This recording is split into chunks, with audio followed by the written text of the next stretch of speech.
Cuando Jesús murió y dejó este planeta, sus discípulos comenzaron a dar a conocer las enseñanzas que les fueron encomendadas. A este grupo se le llama comúnmente la iglesia primitiva, pues la conformaban personas que se iban aglutinando en torno a las enseñanzas de los discípulos de Jesús y así sucesivamente. Esta iglesia primitiva vivían y practicaban las enseñanzas dadas a través de Jesús y sus discípulos. Estamos hablando de una época en la cual no existían sacerdotes o líderes cristianos, de hecho la cristiandad se vivía casi en secreto ya que era perseguida, y para el Estado romano la creciente cantidad de personas que aceptaban las enseñanzas de Jesús les producía miedo, pues podían perder el control de sus súbditos. Por ello el Estado romano reunía a grupos de cristianos y los dejaban ser devorados vivos por leones hambrientos en presencia del público, de modo de entretener a su pueblo y asimismo de provocar temor y con ello que el cristianismo se dispersara. A pesar de estos crímenes, el cristianismo crecía y el imperio romano mermaba. Los césares ya casi no eran tales porque ya no les quedaba poder. En el año 313 de la era cristiana, el emperador Constantino ya había sido sobrepasado, esto lo obligó a promulgar su famoso decreto de tolerancia, lo que logró que algunos cristianos salieran a la luz pública.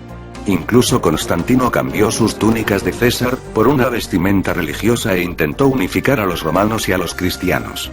Para ello se declaró el primer papa y cambió el nombre a todas las deidades que son los ídolos, reemplazándola con nombres cristianos. Por ejemplo, Venus pasó a ser la Virgen María, y a Cupido le llamó Jesús. Así todos los demás ídolos adquirieron nombres cristianos de modo que la gente les venerara. Aquí nace la Iglesia Católica Apostólica Romana.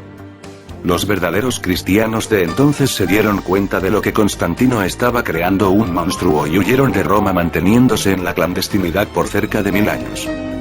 Cuando Constantino dejó el poder, dio al obispo de Roma el título de sumo pontífice máximo e hizo de él un segundo papa. En el año 330 Constantino se fue a Bizancio, Turquía. La transformó un poco y la llamó Constantinopla, manteniendo lealtad al sistema católico romano. Con el paso del tiempo se produjeron problemas en la Iglesia Católica Romana, puesto que Roma dominaba el occidente y Constantinopla el oriente. Constantinopla se transformó en la capital de la Iglesia Ortodoxa. De este modo Roma y Constantinopla se convirtieron en enemigos mortales. La historia de la Iglesia Católica Romana fue desde sus inicios una máquina de sangre y muerte. Por ese entonces Roma ya era asidua de las macabras cruzadas en las cuales en nombre de la autoridad de la Iglesia Católica se asesinó a miles y miles de seres humanos. Es así que en el año 1204 la Iglesia Católica Romana, dirigida por el Papa Inocente III, embiste a su hija, la Iglesia Ortodoxa, invadiendo a Constantinopla. Los soldados mataron y masacraron, sin embargo algunos líderes ortodoxos escaparon de sus manos, maldijeron al Papa y se alejaron de todo control de Roma y el Papa. Con el paso del tiempo, la Iglesia Ortodoxa quedó bajo la protección del zar de Rusia. Esto provoca que más tarde la Iglesia Católica, a través de su poderío, sentencie a muerte al zar de Rusia. Aunque queda mucha tela que cortar, hasta aquí llegaremos con este período histórico para pasar a entregar algunos detalles que te demostrarán cómo la Iglesia Católica y sus sacerdotes, curas, vicarios, papas, obispos, arzobispos, monjas, etc. son los pinceles a través de los cuales el demonio logra que le rindamos respeto y adoración. Constantino crea la institución católica de modo de unificar las religiones existentes y crear un estado-religión. De esta mezcla de religiones nacen una serie de cultos satánicos, los cuales se extienden hasta hoy en día, como por ejemplo, la adoración, respeto y culto por imágenes. También diciendo que Pedro fue el primer papa, cuando eso es mentira, ya que Pedro no fue el primer papa. El primer papa fue Constantino. La tumba de Pedro no está en Roma. La tumba de Pedro, el apóstol, fue encontrada en Jerusalén. Jesús nunca dijo sobre Pedro edificaré mi iglesia, sino que se refería a sí mismo como roca o piedra angular desechada por los edificadores. Las cruzadas. Las cruzadas comenzaron como una forma a través de las cual la Iglesia Católica consiguiera apoderarse de Jerusalén para establecerse ahí, ya que siempre supo que los restos de Pedro no estaban en Roma. Obviamente no logró establecerse en Jerusalén, pues debía cumplirse la profecía que menciona que la gran ramera se establecería en Roma, en la ciudad de las 7 colinas.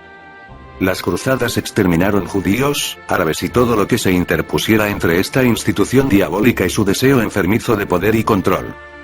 La Santa Inquisición. El llamado Santo Oficio fue el nombre utilizado por esta institución satánica para acusar a verdaderos cristianos de brujería y quemarlos en la hoguera.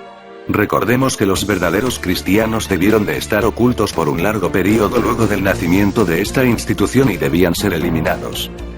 Durante este periodo la Iglesia decretó la prohibición de leer o poseer una Biblia bajo pena de muerte. En la actualidad el brazo que maneja el Santo Oficio cambió de nombre a Congregación para la Doctrina de la Fe y fue dirigido durante 24 años por el actual jefe visible del Vaticano, el ex soldado nazi y actual Papa Benedicto XVI. Milagros y apariciones. Todo demonio tiene la capacidad de crear milagros.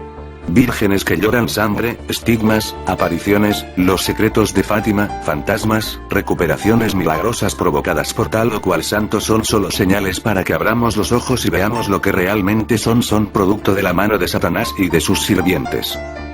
Cada vez que asocias y atribuyes un milagro a un santo, a tal o cual virgen, a tal o cual santa, a los rezos que le hiciste al San Expedito o a los rezos y velas que llevaste al templo de la Virgen de Guadalupe, estás haciendo lo que el demonio desea que hagas, que rindas culto y honor a cualquiera, menos a Dios.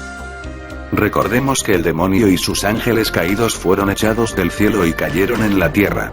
Ellos tienen capacidades y poderes. Y no creas que son pocos.